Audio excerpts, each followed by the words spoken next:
Welcome to the Huberman Lab podcast, where we discuss science and science-based tools for everyday life. I'm Andrew Huberman, and I'm a professor of neurobiology and ophthalmology at Stanford School of Medicine. Today, we are going to discuss the use of deliberate cold exposure for health and performance. Temperature is a powerful stimulus on our nervous system and indeed on every organ and system of our body. And cold in particular can be leveraged to improve mental health, physical health, and performance, meaning for endurance exercise, for recovering from various forms of exercise, for actually improving strength and power, and for enhancing mental capacity. In order to properly leverage deliberate cold exposure for sake of mental health, physical health, and performance, you have to understand how cold impacts the brain and body. So today we are going to discuss that. We're going to talk about some of the neural circuits and pathways, some of the hormones involved. I promise to make it all clear and accessible, regardless of whether or not you have a scientific background or not.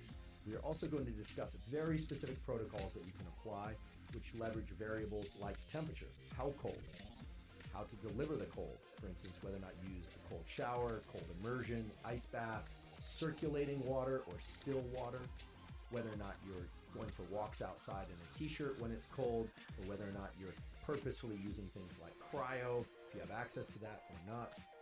One thing I can promise you is that by the end of today's episode, you will know a lot about the biology of thermal regulation. That is how your brain and body regulates its temperature.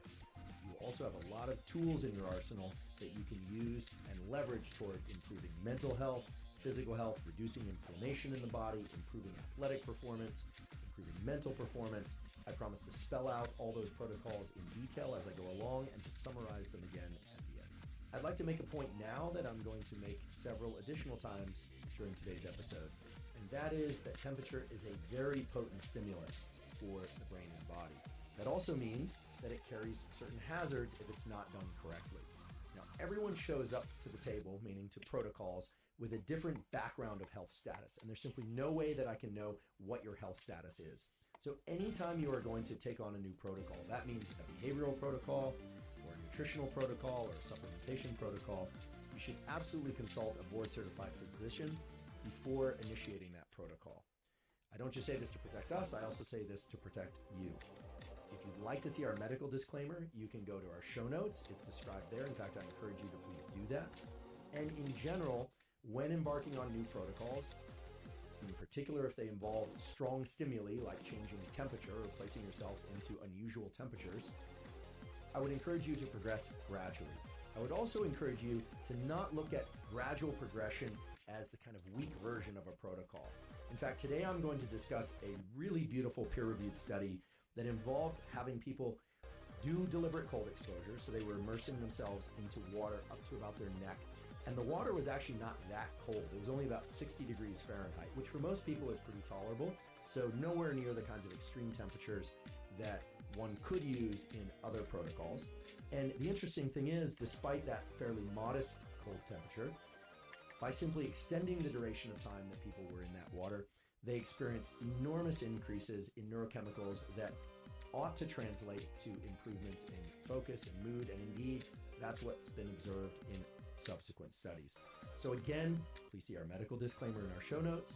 Please proceed with caution, always.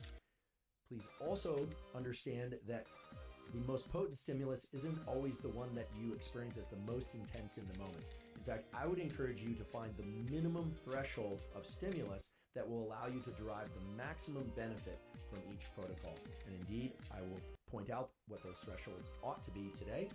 I'll give you some simple formulas, gauges or guides that you can use in order to navigate this extremely interesting and potent tool that we call deliberate cold exposure. Before we talk about deliberate cold exposure and its many powerful applications, I'd like to highlight a study that I find particularly interesting and that I think you will find particularly interesting and useful.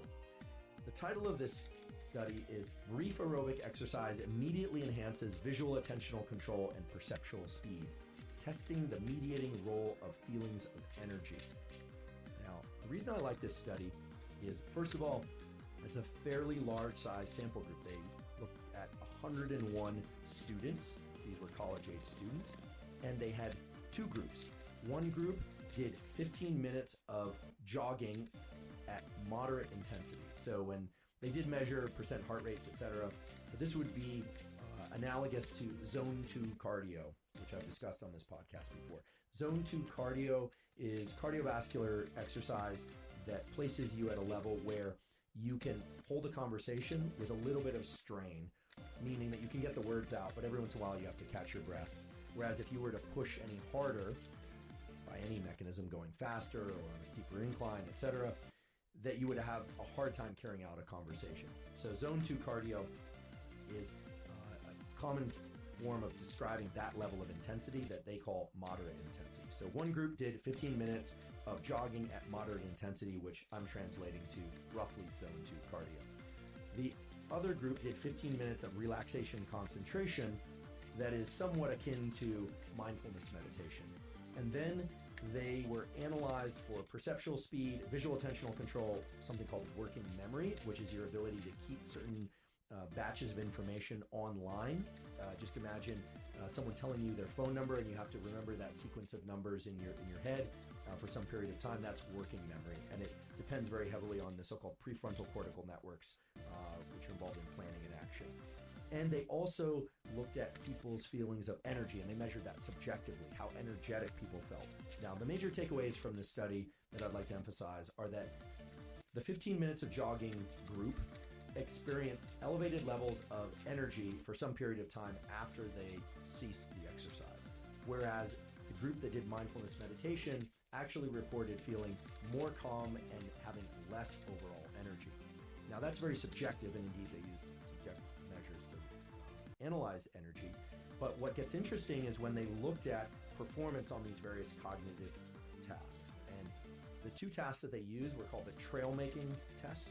They have different versions of this, version A, version B. I don't want to go into too much detail, but version A essentially involves having a page of numbers that are distributed somewhat randomly, so 1, 2, 3, 4, 5, 6, 7, 8, and so on, but distributed randomly across the page, and people have to use visual search to circle those numbers in sequence. So this involves visual attention, it involves some motor skills, it involves a number of things that certainly require energy and focus. The second test was the trail making test part B, as I mentioned earlier, and this involved also circling numbers in sequence, but interspersed between those numbers were letters. So rather than just having to circle off numbers in sequence, they actually had to connect 1, then the letter A, then 2, then the letter B, etc. And remember, these are randomly distributed across a page.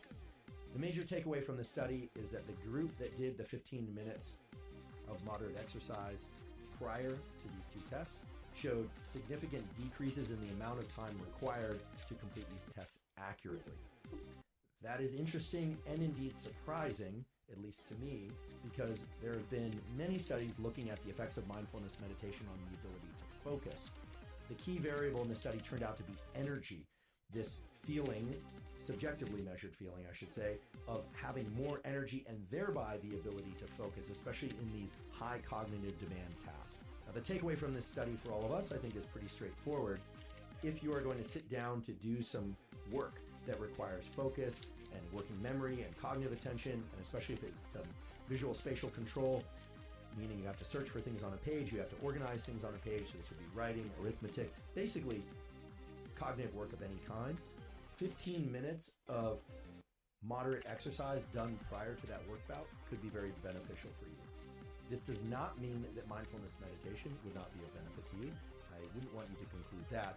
But if you had to choose between doing 15 minutes of mindfulness meditation and doing 15 minutes of moderate exercise prior to a cognitive work bout, I would say the 15 minutes of moderate exercise would be more valuable, at least based on the data in this paper. In many previous podcasts, I've talked about the powerful effects of doing things like mindfulness meditation and other forms of NSDR, non-sleep deep rest. So these could be 20-minute naps or just lying there quietly with your eyes closed, or yoga nidra, or NSDR scripts are available on YouTube and various other places free of cost of any kind. You just go to YouTube, put in NSDR, non-sleep deep rest. Those protocols have been shown to be very beneficial for enhancing neuroplasticity, the changes in the brain and body that encode or shift the neural circuits that allow for memory to change, that allow for learning to occur after a learning bout. What I'm referring to today in this particular study is the use of moderate exercise in order to increase one's focus and attention in order to trigger that neuroplasticity. So the simple sequence here is get energetic and alert, do that prior to the learning bout, engage in the cognitive work or learning bout, and then mindfulness, meditation, NSDR, and so forth should follow. And if you would like to access this paper and like to look more at the details in the paper, we'll be sure to put a link in the show notes. The first author is Legrand. And again, the title of this paper is Brief Aerobic Exercise Immediately Enhances Visual, Attentional Control, and Perceptual Speed, Testing the Mediating Role of Feelings of Energy. And I also just want to emphasize immediately, I think most people out there are interested in tools and protocols that work the first time and that work every time. And indeed, I think this protocol fits that bill. I'm pleased to announce that I'm hosting 2 live events this May. The first live event will be hosted in Seattle, Washington on May 17th. The second live event will be hosted in Portland, Oregon on May 18th. Both are part of a lecture series entitled The Brain-Body Contract, during which I will discuss science and science-based tools for mental health, physical health, and performance. I should point out that while some of the material I'll cover will overlap with information covered here on the Huberman Lab podcast and on various social media posts, most of the information I will cover is going to be distinct from the information covered on the podcast or elsewhere. So once again, it's Seattle on May 17th, Portland on May 18th. You can access tickets by going to hubermanlab.com/tour. Hope to see you there. Before we begin, I'd like to emphasize that this podcast is separate from my teaching and research roles at Stanford. It is, however, part of my desire and effort to bring zero cost to consumer information about science and science-related tools to the general public. In keeping with that theme, I'd like to thank the sponsors of today's podcast. Our first sponsor is Athletic Greens, also called AG1. I started taking AG1 way back in 2012, so I'm delighted that they're sponsoring the podcast. The reason I started taking AG1, and the reason I still take AG1 once or twice a day, is that it covers my foundational vitamin, mineral, and probiotic needs. It also has adaptogens and things like zinc for immune system function, but the probiotics are one of the key features in there. I've done several podcasts on the gut microbiome, which are these trillions of microbiota that live in our digestive tract and that are crucial for our immune system, brain function, and so on. One way to enhance our gut microbiome to ensure that it's healthy is to make sure that we get the correct probiotics. And Athletic Greens has the correct prebiotics and probiotics that ensure a healthy gut microbiome. If you'd like to try Athletic Greens, you can go to athleticgreens.com/Huberman to claim a special offer. They'll give you 5 free travel packs that make it very easy to mix up Athletic Greens while you're on the road, so in the car and on the plane. I should mention that Athletic Greens is delicious. I love the way it tastes. I mix mine with some water and a little bit of lemon or lime juice. This special offer is the 5 free travel packs plus a year's supply of vitamin D3 K2. Vitamin D3 has been shown to be important for a tremendous number of biological functions. Many of us who get sunlight get enough vitamin D3. Many of us, even if we do get sunlight, do not get enough vitamin D3. So the year supply of vitamin D3 also has K2, which is important for cardiovascular function, for calcium regulation. Again, go to athleticgreens.com/Huberman to get the 5 free travel packs and the year supply of vitamin D3 K2. Today's episode is also brought to us by Roka. Roka makes eyeglasses and sunglasses that are of the absolute highest quality. The company was founded by 2 All-American swimmers from Stanford, and everything about their eyeglasses and sunglasses were designed with performance in mind. Now, the glasses were initially designed for athletic performance, meaning they were designed to be worn while cycling or running, and indeed you can wear them while cycling or running. If you get sweaty, they won't slip off your face. They're very lightweight. In fact, you hardly ever remember that they're on your face. At least I can't remember that they're on my face. I wear the sunglasses when I drive. I wear readers at night. But they're not just for athletic performance. They have a terrific aesthetic, so you can wear them to the office or to work or to school. They look great. Unlike a lot of high-performance sunglasses out there that make people look like cyborgs, these you would be happy to wear anywhere. If you'd like to try Roka glasses, you can go to roka.com, that's ROKA.com, and enter the code Huberman to save 20% off your first order. Again, that's Roka, ROKA.com, and enter the code Huberman at checkout. Today's episode is also brought to us by Helix Sleep. Helix Sleep makes mattresses and pillows that are uniquely designed to your sleep needs. Everybody knows the importance of sleep for mental health and performance. Probably what everyone doesn't realize is that you have unique sleep needs. Your body and indeed the way you sleep need to be matched to the correct mattress in order to get the best possible sleep. Helix understands that, and if you go to their website, they have a brief 2-minute quiz that anyone can take that will match your body type and sleep preferences to the perfect mattress. So they ask questions about stomach, maybe cold through the night, mattress, DUSK, because I wanted a mattress that wasn't too firm nor too soft. And I've been sleeping on that mattress for over a year now. It's the best sleep I've ever had. So if you're interested in upgrading your mattress, go to helixsleep.com/Huberman, take their 2-minute sleep quiz, and they'll match you to a customized mattress. And you'll get up to $200 off any mattress order and 2 free pillows. They have a 10-year warranty, and you get to try the mattress out for 100 nights risk-free.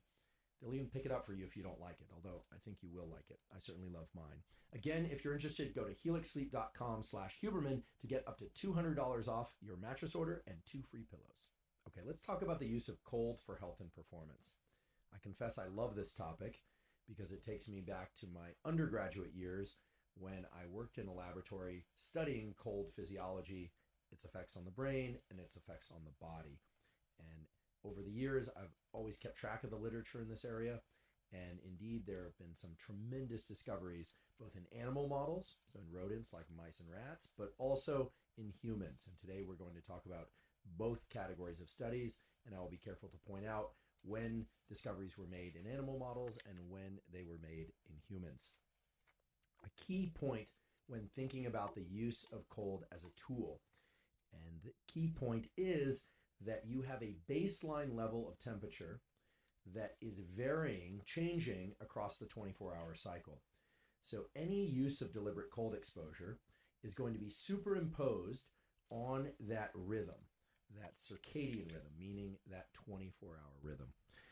The basic contour of your circadian rhythm and temperature is that approximately 2 hours before the time you wake up is your so-called temperature minimum. So your temperature minimum is a time within the 24-hour cycle when your body temperature is at its lowest.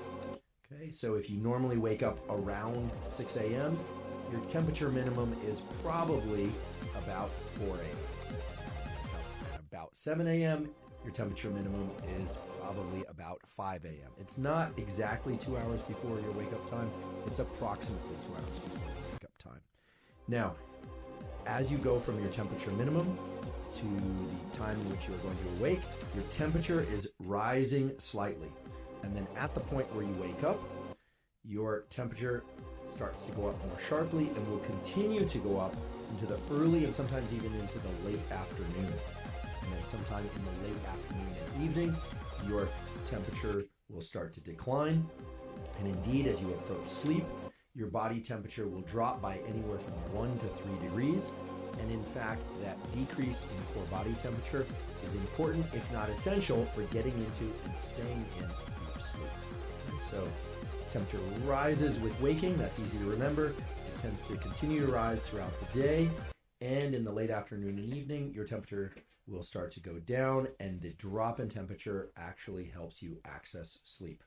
That background, or what we call baseline circadian rhythm in core body temperature, is important to remember because it helps us frame both the effects of deliberate cold exposure, and it helps us frame when you might want to use deliberate cold exposure in order to access specific states. It also points to times within the 24-hour cycle when you might want to avoid using deliberate cold exposure if your primary goal is to get to sleep. Okay, so that's the circadian rhythm in temperature. Now I just briefly want to touch on thermal regulation at the level of the body and the brain. And this will be very surprising to many of you. Let's do what's called a Gedanken experiment, which is a thought experiment. Let's say I send you out into the desert heat for a jog or a run, and it's very hot outside, 102 degrees or 103 degrees. And you start to move, you start to sweat, and of course your core body temperature goes up for certain conditions. Okay, with those 2 points in mind, we can start to think about directed deliberate cold exposure protocols. And there are a number of different reasons to use deliberate cold exposure. And I want to separate those out for you. There are cold protocols that have been tested in peer-reviewed studies that are designed to improve mental performance. They are designed to improve things like resilience or your grittiness or your ability to move through challenge or to regulate your mind and your internal state under conditions of stress. And we can define stress very specifically as times when adrenaline, also called epinephrine, and or norepinephrine, also called noradrenaline, are elevated in your body. Forgive me for the noradrenaline, norepinephrine, adrenaline, epinephrine nomenclature. I didn't make that up. Turns out that every once in a while, scientists disagree. Imagine that. And you'll get multiple scientists naming the same molecule, different things. Okay, so epinephrine and adrenaline are the same thing. I will use them interchangeably. Norepinephrine and noradrenaline are the same thing. I will use those terms interchangeably. Noradrenaline and adrenaline are often co-released in the brain and body, so they work as a pair to increase our level of agitation, our level of focus, and our desire and our ability to move. They are often co-released from different sites in the brain and body with dopamine, a molecule that is commonly misunderstood as the molecule of pleasure, but is actually the molecule of motivation, reward, and pursuit. So dopamine, norepinephrine, and noradrenaline tend to be released together under certain conditions. And today you will learn how deliberate cold exposure can be used to cause increases in the release of several, if not all of these, in ways that can improve your levels of attention and your mood. But the key point is that your mental state is shifted when you are exposed to certain forms of cold. And many people use deliberate cold exposure specifically to shift their body state as a way to train their mental state so that they can better cope with stress in real life. And by real life, I mean when life presents stressful events. And I will give you specific protocols as to how you can do that. In other words, how you can become more resilient through the use of deliberate cold exposure. Now, because of the ways in which deliberate cold exposure can increase this category of chemicals called the catecholamines, that includes dopamine, norepinephrine, and epinephrine, it can also be used to elevate mood for long periods of time. And I'm going to discuss a specific protocol that has been shown to increase these chemicals anywhere from 2.5x, so 250%, to as high as 500%, 5 times over baseline. Now, you might be asking whether or not it's a good thing to raise chemicals like norepinephrine and dopamine to such a great degree, whether or not that's healthy for us, whether or not they can harm us. But it turns out that these elevations in norepinephrine and dopamine are very long lasting in ways that people report feeling vast improvements in mood and vast improvements in levels of cognitive attention and energy. So by my read of the literature, these seem to be healthy increases in our baseline levels of these chemicals in ways that can really support us. So I'll give you a protocol for that. Now, those are some of the mental effects of deliberate cold exposure. But deliberate cold exposure has also been studied in animal models and in humans in the context of increasing metabolism, even in converting certain fat cells that we call white fat cells, which are the ones where energy is stored. They're the ones that we typically think of as kind of blubbery fat, to beige or brown fat, which is thermogenic fat, meaning that it can increase core body temperature and serves as kind of a furnace by which we increase our core metabolism. So with a very broad stroke, I can say that white fat is generally the kind of fat that people want less of, and beige fat and brown fat is generally the kind of fat that if you're going to have fat cells, and you certainly need fat cells, that you want more of. They are thermogenic. They help you stay lean. They actually serve as a reservoir for heating your body up if you're ever confronted with a cold challenge. So we're going to talk about how to use cold for metabolism as well. And of course, people are using deliberate cold exposure to reduce inflammation post-exercise, to reduce inflammation generally. And people are also using cold to enhance performance in the context of strength training, in the context of endurance training, and we'll talk about those things as well. So where I'd like to start is with mental performance, and I'd like to detail what happens when we deliberately expose ourselves to cold. It's key to point out the word deliberate. If I don't say otherwise, then throughout this episode, if I say cold exposure, I mean deliberate cold exposure. And the reason I point that out is that, as my colleague David Spiegel in the Department of Psychiatry at Stanford says, it's not just about the state that we are in, it's about the state that we are in and whether or not we had anything to do with placing ourselves into that state, and whether or not we did that on purpose or not. And what he really means by that statement is that there are important effects of what we call mindset. Mindset was a topic discussed in the guest episode with Ali Crum some weeks ago. If you haven't seen that episode, I highly recommend it. And the science of mindset tells us that if we are doing something deliberately and we believe that it's going to be good for us, it actually can lead to a different set of physiological effects than if something is happening to us against our will or without our control. Now, this is different than placebo effects. Placebo effects are distinct from mindset effects. If you want to learn more about the distinction, please see the episode with Ali Crum. But again, when I talk about cold exposure in this episode, I'm talking about deliberate cold exposure, meaning that you are placing yourself into a cold environment on purpose in order to extract a particular set of benefits. When we talk about deliberate cold exposure, almost always that means getting uncomfortable.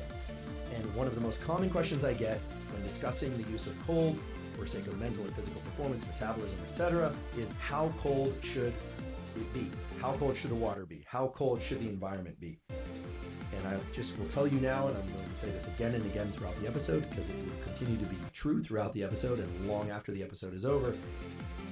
How cold depends on your cold tolerance, your core metabolism, and a number of other features that there is simply no way I could know or have access to. So I would like you to use this rule of thumb. If you are using deliberate cold exposure, the environment that you place yourself into should place your mind into a state of, whoa, I would really like to get out of this environment, but I can stay in safely. Okay, now that might seem a little bit arbitrary, but let's say you were to get into a warm shower and it would feel really, really nice, and you were to start turning down the warm and turning up the cold. There would be some threshold at which it would feel uncomfortable to you. And if you were to continue to make a little bit colder than that, you would really want to get out of the shower, but you were confident that you could stay in without risking your health, right? Without risking a heart attack. Now that's very different than jumping into a very, very cold lake, or, I've seen these images of people that will cut holes into, frozen over lakes, and they'll get into that cold water. If you are trained to do that and you have the right conditions, etc., that can be done reasonably safely, but that's certainly not what I would start with. And for many people, that will be too cold. And indeed, some people can go into cold shock and can die as a consequence of getting to that extremely cold water very quickly. Now, that's not to scare you away from deliberate cold exposure. It's just to say that there's no simple prescriptive of how cold to make the environment in order to extract maximum benefit for mental or physical performance. So the simple rule of thumb is going to be place yourself into an environment that is uncomfortably cold, but that you can stay in safely. Okay, and you'll have to experiment a bit. And that number, meaning that temperature, will vary from day to day. It will vary across the 24-hour cycle because of that endogenous, meaning that internal rhythm in temperature that I talked about earlier. Low early in the day, rises into the afternoon, drops at night. You can actually do this experiment if you like. Try getting into a cold shower at 11 o'clock at night, if you want, versus try doing it in the middle of the afternoon. It's quite a different experience. And by quite a different experience, I mean it requires quite a different degree of resilience and leaning into the practice. Your willpower will have to be higher, I suspect, late in the day as it compared to early in the day. But that will vary, of course, between individuals as well. So the most common question I get about deliberate cold exposure is, how cold should the water be? And we've answered that with uncomfortably cold to the point where you want to get out, but you can safely stay in. The second most common question I get about deliberate cold exposure is whether or not cold showers are as good, better, or worse than cold water immersion up to the neck, for instance. I also get a lot of questions about whether or not cryo chambers are better than all the others, etc., etc. I'm going to make all of that very simple for you by saying cold water immersion up to the neck with your feet and hands submerged also is going to be the most effective. Second best would be cold shower. Third best would be to go outside with a minimum amount of clothing, but of course clothing that is culturally appropriate and that would allow you to experience cold to the point where you would almost want to shiver or start shivering. There are a number of different important constraints that are going to dictate whether or not you use one form of cold exposure or the other. For instance, some people don't have access to cold water immersion. They don't have access to ice baths or cold water tanks, cold ocean or cold lakes, etc. In that case, showers would be the next best solution. I do want to emphasize that there have been very few, if any, studies of cold showers. And you can imagine why this would be the case. In a laboratory, you want to control for as many variables as possible. So placing people into a cold water immersion or an ice bath up to the neck and insisting that they keep their hands and feet under is very easy to control. It means that everyone can do essentially the same thing, whereas with cold showers, people are different sized bodies. Okay, just wanted to say one thing about Bloodbath is it's the second half of the level, as in 52% onwards, is significantly easier than the first half. And I love that, you know. I've only gotten past 50% once, obviously. No, twice, Nick. Twice.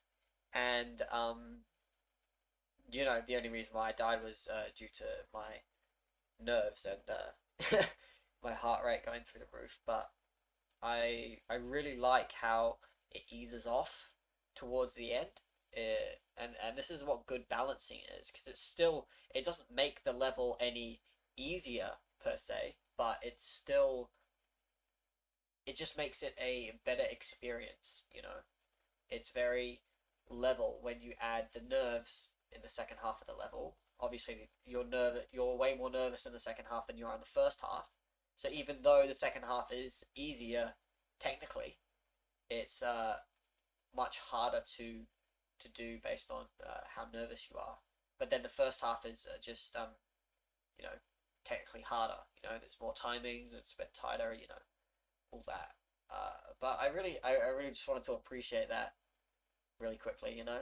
Just wanted to appreciate good balancing in this level, which I think I'm definitely gonna be grateful of when I get further into it, you know, when I get a better score than 57, you know. But anyways, I just wanted to say that. Some people are going to put their head under. Some people are going to lean forward. Measuring the amount of cold water exposure on the body is very hard to do. And so there aren't a lot of studies of cold showers. But of course, a lot of people don't have access to cold water immersion, so they have to use cold showers. And if you don't have access to both, of course, then going outside on a cold day can be of benefit. But I will point out that the heat transfer from your body into water is much higher, 4 times greater, if not even greater, depending on the temperature of the water, in water as opposed to in air. So it's going to be much more efficient to do cold water immersion than anything else, cold showers after that, and put yourself into a cold environment would be the third best thing. I'm not going to get into cryo chambers because they carry quite a high degree of cost, and again, there aren't many studies of them. So if you have access to cryo chambers, I'm sure that the cryo chamber facility has told you about all these incredible benefits, and I don't doubt that some of those benefits truly exist, but most people just don't have the resources or the access to those. So we're going to leave cryo chambers out of today's discussion. And of course, I realize there's a fourth category of cold exposure out there. People are wearing ice vests. Believe it or not, those exist. Ice underwear, yes, those exist. You can look for them on Amazon if you like. They are putting cold packs in their armpits or in their groin or elsewhere in order to stimulate some of the effects of cold on mental and physical performance. I'm not going to address those in too much detail today. They can be efficient in certain ways, but as you'll learn about later in the episode, cooling the palms, the upper face, and the bottoms of the feet is going to be far more efficient. And unfortunately, I think most of the people that are using ice packs to increase their core metabolism are not aware of the glaber skin cooling and how it can be a very, very potent stimulant. So we'll return to that later. Unless I say otherwise, I'm mainly going to be focusing on cold water immersion and cold showers. So let's talk about protocols for enhancing mental health and performance using deliberate cold exposure. What happens when we get into cold is that we experience an increase in norepinephrine, noradrenaline release, and adrenaline release. The fact that cold exposure, deliberate or no, increases norepinephrine and epinephrine in our brain and body means that it is a very reliable stimulus for increasing norepinephrine and epinephrine. That's sort of an obvious statement, but that obvious statement can be leveraged to systematically build up what we call resilience. Now, when we experience a stressor in life, whether or not it's something bad happens in our relationship or something bad happens in the world, and we feel stress, That stress is the consequence of increases in norepinephrine and epinephrine in our brain and body. Very similar, if not identical, to the kinds of increases that come from deliberate cold exposure. So deliberate cold exposure is an opportunity to deliberately stress our body. And yet, because it's deliberate and because we can take certain steps, which I'll describe in a moment, we can learn to maintain mental clarity. We can learn to maintain calm while our body is in a state of stress. And that can be immensely useful when encountering stressors in other parts of life. And that's what we call resilience or grit, our ability to, or mental toughness, our ability to lean into challenge or to tolerate challenge while keeping our head straight, so to speak. So one simple protocol for increasing resilience is to pick a temperature that's uncomfortable, a shower or cold immersion, and then to get in for a certain duration of time, and then to get out. Now, it's important to understand that people will experience different levels of norepinephrine and adrenaline release when getting into cold water. Some people, because they dread the cold so much, will actually experience norepinephrine and epinephrine increases even before they get into the cold water or under the cold shower. Now, you may have experienced this. I've certainly experienced this. I'm dreading it. I don't want to do it, and I have to force myself to do it. And indeed, epinephrine and norepinephrine and its surges can be thought of as sort of walls that we have to confront and go over. And I'd like you to conceptualize them that way because it allows us to build protocols that can be very objective and can allow us to monitor our progress in terms of building resilience. So one option is to simply say, okay, I'm going to force myself to get into the cold shower for 1 minute. How cold? Again, uncomfortably cold, but you can stay in safe. Or I'm going to get into the ice bath for 1 minute. Ice baths are very cold, inevitably. And what is also inevitable is that when you get into the cold, you will experience a surge in epinephrine and norepinephrine. That's non-negotiable because it's mediated by cold receptors on the surface of your body and your skin, and the way that they trigger the release of norepinephrine and epinephrine, not just from the adrenals, from the adrenal glands above your kidneys, but also from regions of your brain, like the locus ceruleus, which causes increases in attention and alertness, and from other locations in your body where epinephrine and norepinephrine are released. In other words, cold is a non-negotiable stimulus for increasing epinephrine and norepinephrine. Even if you are the toughest person in the world and you love the cold, that increase in epinephrine and norepinephrine is going to happen. So the way to think about norepinephrine and epinephrine in this context of building mental resilience is that you have two options. You can either try to extend the duration of time that you are in the deliberate cold exposure, so going from 1 minute to 75 seconds to 2 minutes and so on over a period of days. Or one way to approach this, and the way that I particularly favor, is to take the context of the day and the moment into account, meaning we have different levels of grit and resilience on different days, and depending on the landscape of our life at the time, even the time of day that we're doing these protocols, and start to be able to sense the release of epinephrine, and norepinephrine in our brain and body, and see those as walls that we want to climb over in order to build resilience, and to start counting the number of walls that we traverse and the distance between those walls as we do deliberate cold exposure.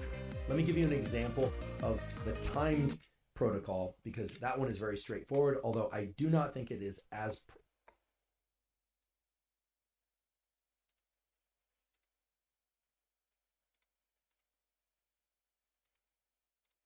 powerful for building mental resilience. The time protocol would be Monday, I do 1 minute of deliberate cold exposure at a given temperature. Wednesday, I extend that by 50%. And Friday, I do deliberate cold exposure for twice as long as I did on Monday. And if I were to continue that every week, Monday,